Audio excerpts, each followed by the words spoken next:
Film study. All right, I'm going to give covering Tua a shot. Every time I do Tua coverage, a Tua focus thing, I always think about Young and his concept of psychic epidemics. Tua has got certain group that thinks he walks on water, and then the other group, they think he can't do anything right. And so if you're trying to cover Tua, it sometimes gets a little crazy. The guy had a very good game. I don't understand how somebody can look at it and say, hey, that wasn't good. It was about as good as it gets. Now, the context is, I'm going to get into a bunch of film of the context on the offense around Tua, some good, some bad. But the context is this defense was gutted with injuries, and they're not very good. They're not terrible, and in fact, they've got some talent up front that challenges this offense and made it more difficult than it should be. So it wasn't an easy ride because of what was happening up front. But the back end clearly was susceptible. But you cannot erase in your evaluation what Tua was able to do because it wasn't a free ride. There was a lot of pressure, and it wasn't an easy day on the ground, although there were some nice plays that got off. So you have to look at this thing in a full purview. So if he had something similar to this kind of setup against better teams, then he would have that success. Now, my take, and I'm going to get into that, is that Tua won't find it as easy sledding going forward. The matchups will be different. Some of the matchups, they will be. But some of the ones in this critical stretch won't be. And so what I want to do here is do a No B.S. study of Tua to show you the protection up front, including the tight ends, some good, some bad. We'll see which way the little arrow points to more bad or more good. But also show you Jonnu Smith, who is a big piece, and he will be a piece no matter who we're playing because he's a very good player. And then Achan as well. A few other little goodies, but the most of this thing will be on Tua, showing how he, in this game, was clearly the highest leverage. His ability to move, his ability to release the ball quick, throw with anticipation, it uplifted some poor protection, and that can't be denied. So we've got to let this thing play out. I see some stuff where, the offense is going to the moon and we're going to... Look, things can play out that way, but in my evaluation, I'll give you the film, it's going to take this blocking unit to play at least at this level, if not higher, for that to happen. So now let's get to Tua. So you might want to put it here, but he decides not to risk it. I guess he counts the numbers, brings it backside, and get a decent play out of it, almost a first down. And, so he looks, and he doesn't, I don't think he feels it because it's too early. I think he feels the pressure, and then he dumps off. I thought that was a good read. But notice here's the play, another snap to the left, a little bit off. And you can see Brewer getting driven back right there, and I think that's part of it. He sees Brewer. It's not easy snapping that ball and getting yourself. And 95, Jenkins is a big guy, drives him back, and then he puts it out over there. Smart play. Smart play. Snap. And look at this. That's 2.0 seconds from snatch and release. Ends up being about 3 seconds total. And look at that. And that is all about Tua. Bang, 1-2. And that thing is gone. I mean, obviously, Hill's getting bracketed. You play over. Look at the 25. He's got rockets on his butt shooting to that, get ahead of Hill. And then you got the safety who's totally got his eyes there. Look, it makes an instant move.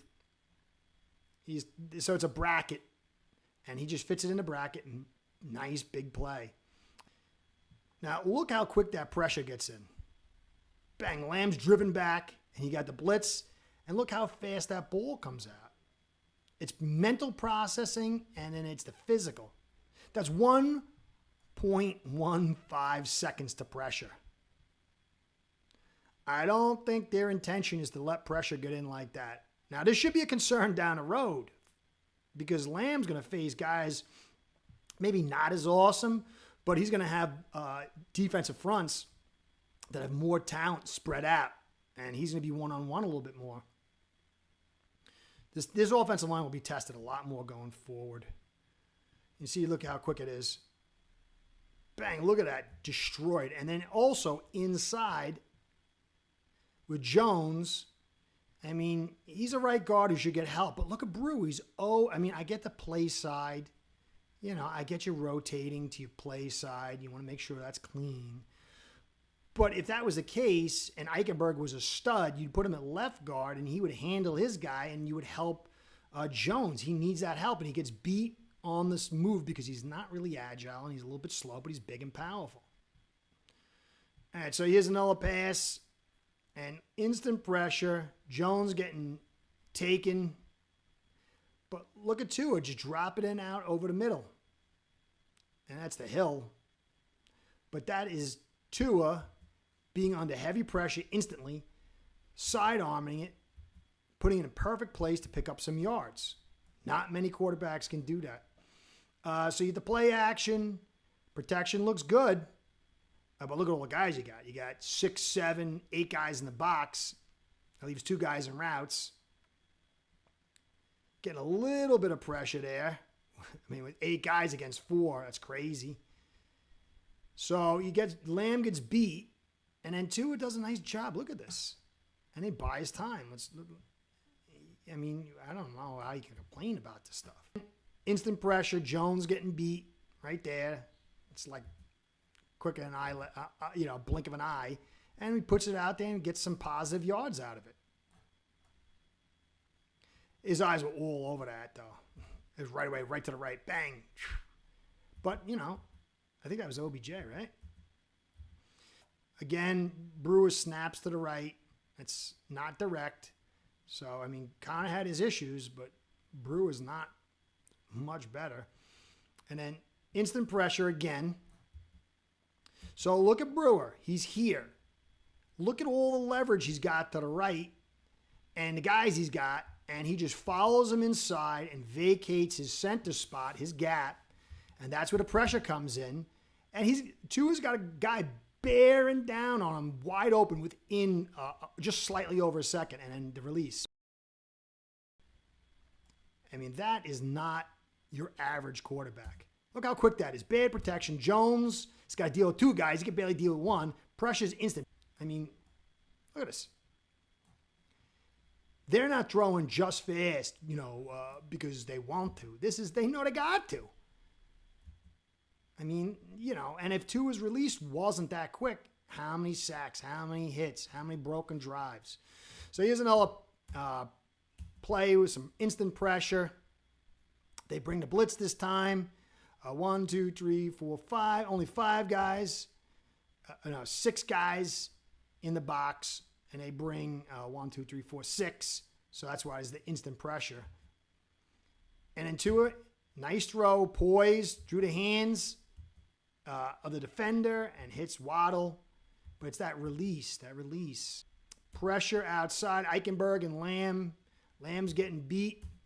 He's got to step up. You got 1, 2, 3, 4, 5 guys against 3. And you can't handle it. And then Tua finds himself a little drop-off pass here and picks up some yards. Good. He's really doing a good job just not sticking to one guy, going through his reads, finding the outlet guy, and then using that release to get the ball to guys to make plays. And that's what you're seeing.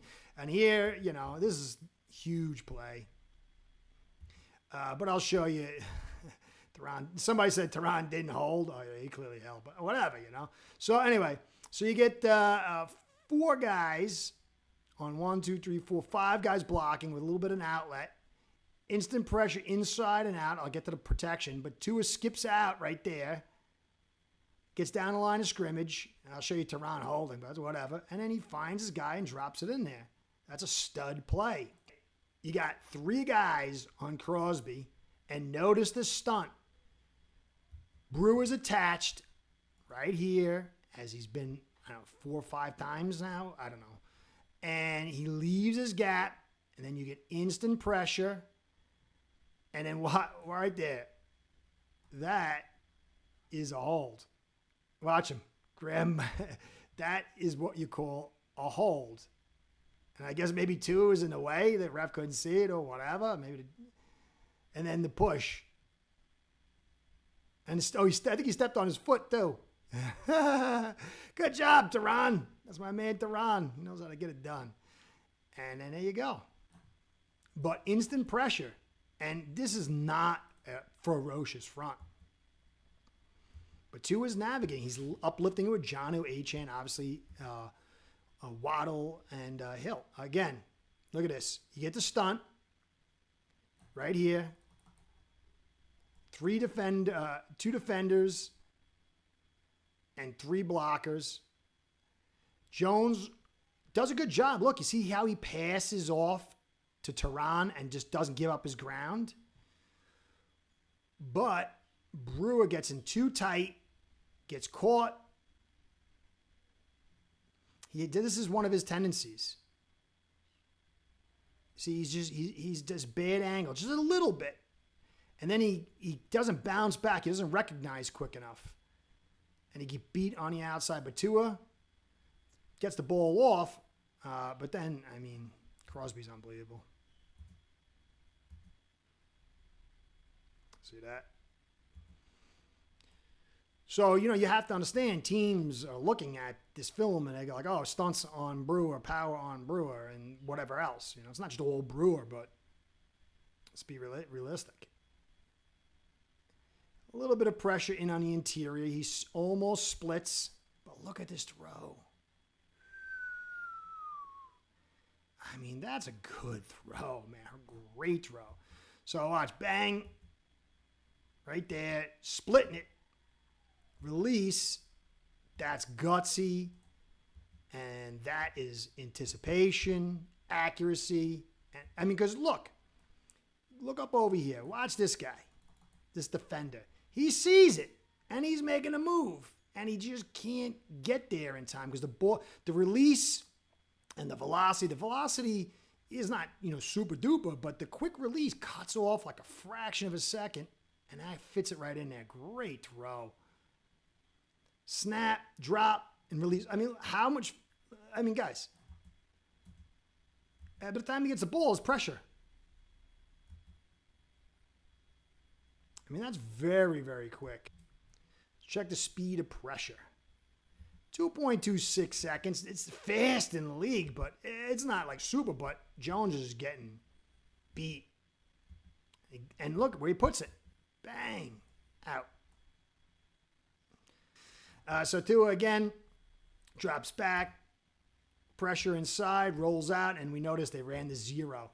I don't know why he ran the 0. I thought it was stupid. But Tua does a good job. It's not a great play. He's looking right. He feels the pressure, rolls out, and he has the presence of mind to see Jonnu smartly raises his hand. You get the free runner in there, and he just stops and flings it. Accurate. It wasn't a duck.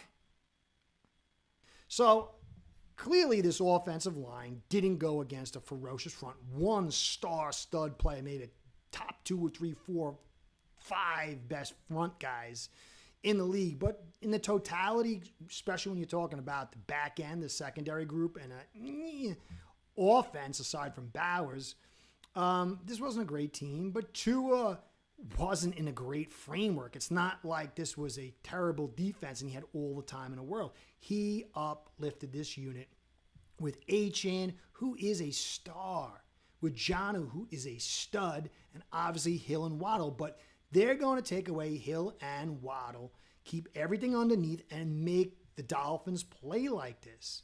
But as you get better teams, you get better defenses and more prolific offenses, it's going to be problematic as we've seen in the past. But Tua is the leverage. In this game, he was the prime driver and the prime leverage.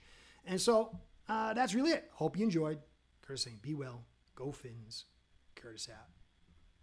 No B.S. Film Study. Start building your own online sportsbook today by getting signed up with AceBread.com service that'll allow you to book action on sports from all around the world.